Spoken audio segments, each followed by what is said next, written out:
status of alert, but still a reminder that this disaster.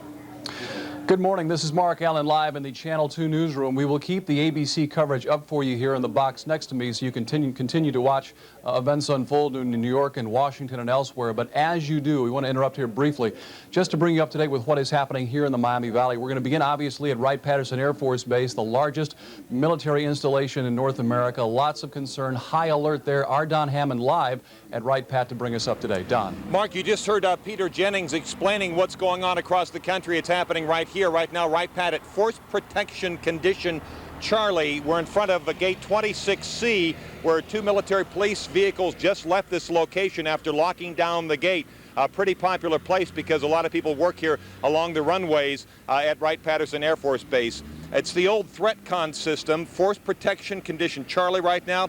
This base partially shut down. The gates probably along 444 for the commissary, and the hospital still in operation. But if this goes to Force Protection Condition Delta, that certainly could change. We're going to stand here right by the base, probably the most significant location here, Wright-Pat, right now, gate 26C, locked down very tightly. Mark, back to you. All right, Don, thank you very much. And of course, given what has happened just moments ago at the Pentagon with the collapse of the portion of the roof, obviously a concern is high at Wright-Patterson at this time. Before we send you back to ABC, let's update you briefly again on some of the things happening here in the Miami Valley just in the past couple of hours since things began to unfold in New York and Washington. First of all, in downtown Dayton, all streets around the federal buildings are closed at this time and will remain so until further notice. The federal buildings are being evacuated here in the Dayton area as well. All flights canceled at the Dayton International Airport. Of course, it appears that some of these terrorist attacks have occurred on commercial aircraft, so as a precaution, the FAA has canceled all flights at this time out of Dayton International Airport. And finally, as Don Hammond told us just moments ago, Wright-Patterson Air Force Base, all gates closed, and the base is currently on high alert. Before we send you back to ABC, I want to read you a statement we just received from Congressman Tony Hall. This just in to us, and I'm reading in portion and quoting, "I am horrified at what's happening. We must spare no effort nor expense in tracking down these terrorists and bringing them to justice before the entire world. If we allow innocent American civilians to be targeted without making perpetrators pay, we invite further attacks." The words this morning of Tony Hall, given the absolutely incredible events unfolding just in the past couple of hours in New York and Washington and elsewhere. I'm Mark Allen live in the Channel 2 newsroom. We will continue to bring you the Miami Valley portion of this story as it unfolds. For now, we return you to ABC News. True, because in some respects, what you're looking at on television, with the one exception of the, as we've said before, the kind of thing he had to say, and John Cochran had... Mark Allen back with you live in the Channel 2 newsroom as we continue to bring you local developments as this historic situation unfolds across the country. The latest pieces of information we have for you regard local schools, particularly in the Fairborn area. For those of you who have kids in the Fairborn daycare at Wright-Patterson Air Force Base, those children have been taken to the cafeteria at the base. You can pick your kids up there. Fairborn schools, Fairborn public schools, will be dismissing early today. The high school dismissing right now. They ended for the day at 11 a.m. The junior high in Fairborn will be dismissing at 11:30, and the elementary schools in Fairborn will be dismissing at noon, being staggered obviously due to buses, I would imagine. But again, Fairborn daycare kids at Wright-Pat, those kids have been taken to the cafeteria. Pick your children up there. Fairborn schools closing early. The high school at 11 a.m., the junior high at 11:30, and the elementary schools in Fairborn closing today at noon. We've been in touch with Dayton Public Schools.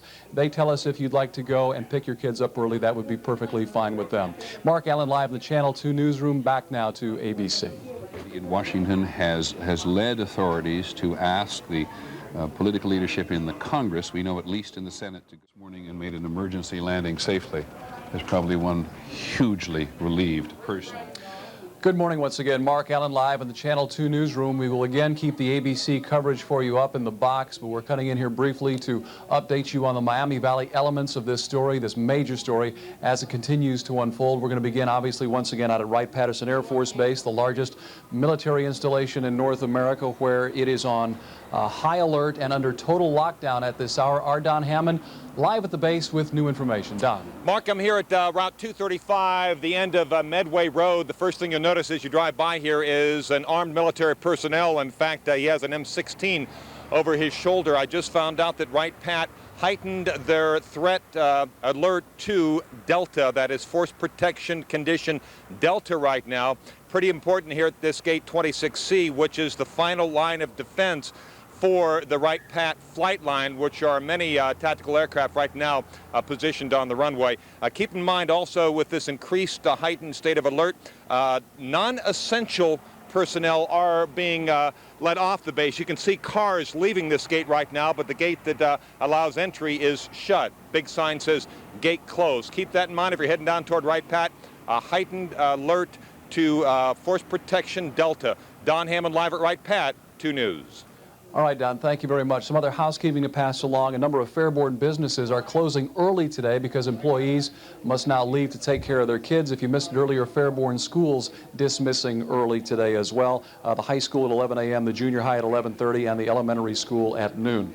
Also, let's take you to downtown Dayton, where all streets around the Federal Building are closed at this hour. Our Carl Day live at the Federal Building to bring us up to date on the situation there. Carl.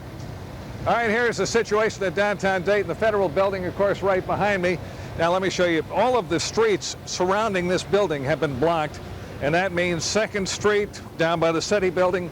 This is 3rd and Wilkinson right here, barricade set up, and as far away as actually the church down there. And the reason is quite simple. This is a Federal Building. They want to make sure it is secure. The Social Security office has been closed. Other offices in the building have started to send people home, although the building is not officially closed. But the situation is, if you're going to be going through downtown Dayton, be prepared to have to reroute yourself because this portion of the city is basically shut down. Back to you. All right, Carl Day, thank you very much. Once again, just to reiterate the current street closings in the downtown Dayton area. 2nd and 3rd Street are closed at this hour between Wilkinson and Ludlow. In fact, we're being told, if you can, avoid the downtown Dayton area for all reasons at this current time. Again, Federal buildings being evacuated in downtown Dayton. Also, just to reiterate that all outgoing flights have been canceled at the Dayton International Airport. However, 18 inbound flights that were forced to land at the nearest airport when U.S. airspace was shut down have now landed here at Dayton International. Our Howard Nathan is live at the airport to bring us up to date on the current situation there. Howard. All right, Mark, we understand, as you said, 18 aircraft diverted to Dayton. Some of those details, not quite sure, but some of those may have already been planned to, or rather scheduled to come to the airport. But we spoke with a number of people who were expecting to go to Cleveland, expecting to go to Detroit, expecting to go to St. Louis. They are now here in Dayton. Now, you can't see it right now, but we had a large bus that was taken, some Continental passengers up to Cleveland. And we also had a chance to speak with some of the people in New York. 2 people told me some very interesting stories. One, a New York City fireman was up in the sky heading here out west. He saw the trade towers on fire, and he worried about his fellow New York City firemen answering that call, and he's here now wondering what has happened to his fellow firemen. Were they in the building at the time trying to evacuate people? Where are they right now? Hopefully he'll get some answers as soon as possible. I also spoke with another individual who was in first class of that same aircraft. He told me the pilot came out, spoke to an attendant. The attendant's face, he says, went white. She then put herself in front of the cabin door and then put a cart in front of her as if to barricade the door, presumably to prevent someone from hijacking the aircraft. That's, of course, pure speculation. Meanwhile, we have seen a lot of people. Dayton Airport, in the middle of the day, not as busy as we have seen it. People are making alternative means of getting to where they need to go. Some people buddying up, renting cars to go back to wherever they came from. Some people filling up the hotels, and some people taking a bus to their intended destination. We'll have more as it becomes available here from Dayton International Airport. Mark Allen, for now, we'll send it live right back to you. All right, Howard, thank you very much. And the further Ohio elements of this story continue to develop at this hour to our north. The mayor of Cleveland, Michael White, as you may have heard Peter Jennings mention just a couple of moments ago, says that a Boeing 767 out of Boston made an emergency landing at Cleveland Hopkins International Airport this morning because of concerns that it may have had a bomb on board. Mayor White also says that a second aircraft in distress had passed through the Cleveland airspace earlier this morning before being handed over to Toledo Air Traffic Control. The mayor has also at this hour initiated a partial high-density evacuation of the downtown area of Cleveland. He has closed City Hall and other public buildings and asked owners of private office buildings to evacuate as well. So that is the current situation in Cleveland. A couple of the local notes to pass along before we send you back to ABC. Dayton Municipal Courts closed for today. You need to call if you have a case pending for tomorrow. And one other final and I think very poignant word to pass along. United Christian Center is opening its doors for a national prayer at 3 p.m., something we all want to pause and give thought to at this time, as the world is changing as we watch it live on ABC, and a number of lives have been lost. I'm Mark Allen, live in the Channel 2 newsroom. We return you now to ABC. Was coming to the end of his term in office. Down there, a very characteristic fashion of him, John Miller, to go with the state of alert. And you had made references earlier in the morning how the United States and Canada have cooperated in trying to keep the airports. As you continue to watch the ABC News live coverage in the box here next to me, Mark Allen live in the Channel 2 newsroom. Interrupting again here just briefly as the Miami Valley elements of this story continue to unfold. Of course, we want to bring those to you live as well. Officials at Wright-Patterson Air Force Base now confirming this morning, or this afternoon now, that the base is both on high alert and under lockdown. It is a designation called Force Protection Charlie, following the widespread terrorist attacks earlier today in New York, Washington, D.C., and elsewhere. The warning level means that some form of terrorist action is imminent and has been applied to all military installations nationwide. Our Don Hammond has been live at the base throughout the morning, is still there live with the very latest. Don. Yeah, Mark, there's somewhat of a floating security scenario going on here at Gate 26C as a big semi passes here. No longer will you see the military police officer in the middle of the street with the M16, but you do see the gates wide open right now. Now, in previous reports, the gates were shut. Then another time, one side was open, the other side isn't. Right now, they're letting off non-essential personnel here on Wright-Patterson Air Force Base out of Gate 26C, which is the main access to the flight lines. Once again, confirming force protection condition. Charlie was in place this morning. Now we're all the way to Delta, have been now for about an hour. Only non-essential personnel are leaving this base. Of course, they need some people here to keep everything in operation in the full security mode today. Don Hammond live from Wright-Pat 2 News. All right, Don, thank you very much. Just to further flesh this out, the last time the base was raised to this level of alert was following the October 2000 attack on the USS Cole near Yemen. There have been a number of local implications of what has happened today in New York and Washington and elsewhere, most particularly not only at the base but in Fairborn as well, with all of the base presence there, a lot of businesses closing early, schools closing early as well. Our Karen Schimler live with that part of the story. Karen. Well, Mark, that was on everyone's mind today. Hundreds of parents came up to the school. We are at the junior high school, and let me step out of the way. You can see behind me it's pretty much cleared out at this point. Still a few students waiting around for their parents to come pick them up. The high school shut down at 11 o'clock. The junior high closed their doors at 11:30, and then all the elementary schools at noon. You can see it has pretty much cleared out, but a while ago it was packed with parents coming to pick up their children. The buses were here. Students were being removed from the school and taken home to the safety with their families. And most of the parents that we talked to, everyone that I spoke with, said living this close to the base, it makes you a little nervous out here, and they were very happy when school officials made the decision to go ahead and close the schools. Now, we did talk to a number of parents, and we will have more for you coming up later in the day. For now, though, Karen Schimler live in Fairborn. Mark, back to you. All right, Karen, thank you much. In addition to what you've seen so far, 2 city blocks in downtown Dayton surrounding the U.S. Federal Building downtown were blockaded this morning, and employees sent home as a security precaution. If we have the... There we go. There's the map for you. These are the streets in the area that is currently closed in downtown Dayton, 2nd and 3rd Street between Wilkinson and Ludlow. That area is closed to everyone. Federal employees have been sent home early. Please avoid the downtown area if you can. Among the offices in the building, the FBI, Secret Service, U.S. District Courts, and others. Also, as you may have picked up throughout the morning, all flights have now been grounded at Dayton International Airport, as have all flights nationwide. There were 18 planes allowed to land at Dayton International this morning as U.S. airspace was closed and pilots were instructed to land at the nearest airport. 18 of those have set down here in the Dayton area.